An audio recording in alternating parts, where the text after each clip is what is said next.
అక్షయ తృతీయ నాడు కూజ బాగా కడిగేసి, లేకపోతే కుండ బాగా కడిగేసి దాంట్లో చక్కగా నీళ్లు పోసి, అప్పటికప్పుడు తాగడానికి యోగ్యంగా ఉండాలి, మట్టి కంపు కొట్టకూడదు.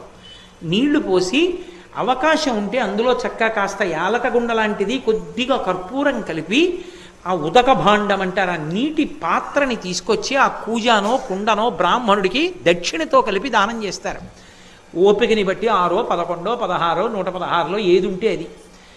దాని చేత ఆకలి దప్పిక తీరుతాయి. ఇంకా విశేష ఫలితాలు ఏవి అంటే, వేసవి కాలం కాబట్టి చెప్పుల జతిస్తారు, గొడుగిస్తారు, ద్రవ్యం ఇస్తారు.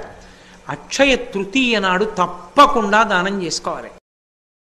అక్షయ తృతీయ నాడు కూజ బాగా కడిగేసి, లేకపోతే కుండ బాగా కడిగేసి దాంట్లో చక్కగా నీళ్లు పోసి, అప్పటికప్పుడు తాగడానికి యోగ్యంగా ఉండాలి, మట్టి కంపు కొట్టకూడదు.